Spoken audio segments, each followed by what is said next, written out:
प्रधानमंत्री नरेंद्र मोदी का बड़ा बयान आया है जिसमें उन्होंने ये कहा है कि जो द्रौपदी मुर्मू हमारी वर्तमान राष्ट्रपति हैं वो पहली बार सदन को अभिभाषण देने वाली हैं, पहली बार अपनी बात रखेंगी और ये संविधान का गौरव होता है जब इस दौरान सभी सांसदों को इसकी गरिमा बढ़ानी चाहिए। तो ऐसे में आम आदमी पार्टी के सांसद संजय सिंह हमारे साथ मौजूद हैं, उनसे बात करते हैं। सर, एक बड़ा बयान आपने बाइकआउट किया और प्रधानमंत्री जी कह रहे हैं कि एक नारी के सम्मान की बात है, संविधान के गौरव की बात है और आप बाइकआउट कर रहे हैं।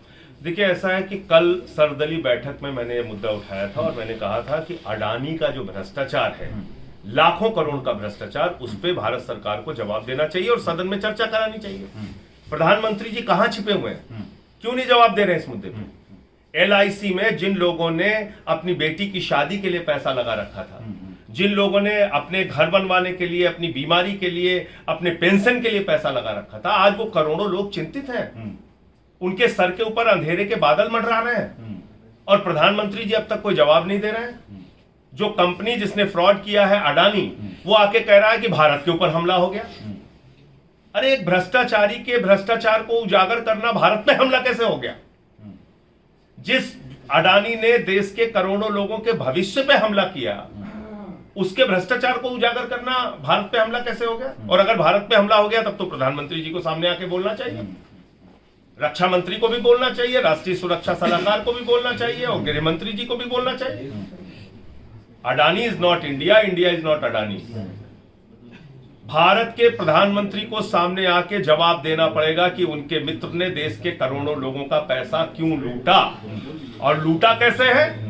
बहुत साफ तरीके से आप समझ सकते हैं।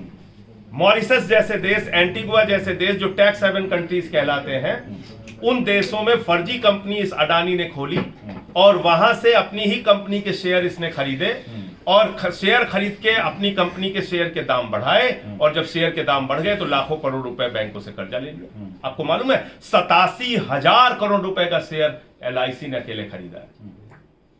तो सारे के सारे डूब जाएंगे। हजारों करोड़ का कर्जा SBI ने दिया है, वो सारे बर्बाद हो जाएंगे लोग। पैसा किसका जमा है LIC में, SBI में? नरेंद्र मोदी जी का पैसा नहीं है, अमित शाह जी का भी नहीं है, इस देश के करोड़ों लोगों का पैसा है। इस देश के करोड़ों उन आदिवासी महिलाओं का पैसा है जिन्होंने अपना श्रम करके, मेहनत करके, अपनी बचत करके LIC में और SBI में पैसा जमा किया है।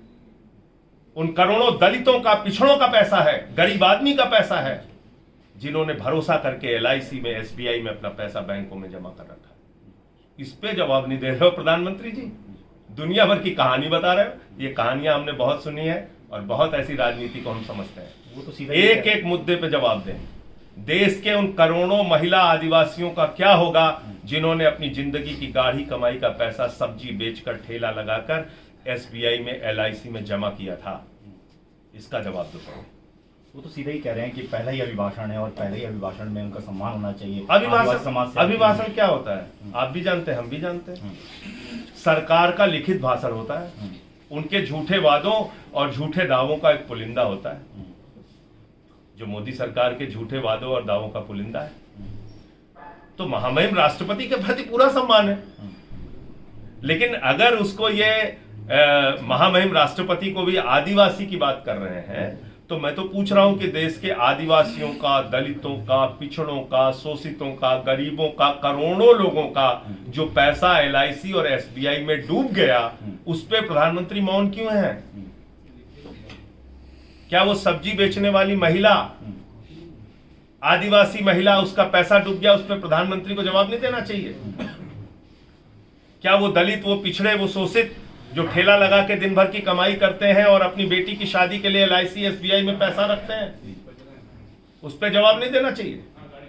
सवाल ये भी उठ रहा संजय जी की अभिभाषण होने देते, उसके बाद आप अपनी बात रखते, उसके बाद कहाँ अभिभाषण रोक रहे हैं हम? अभिभाषण तो उसमें आप शामिल हो जाते, उसके बाद अपनी बातें रखते। नहीं, आप अपनी बातें कल रखी थी हमने, कोई जवाब नहीं आया प्रधानमंत्री जी का, कोई जवाब नहीं आया। सर्वदलीय बैठक का एक महत्व होता है।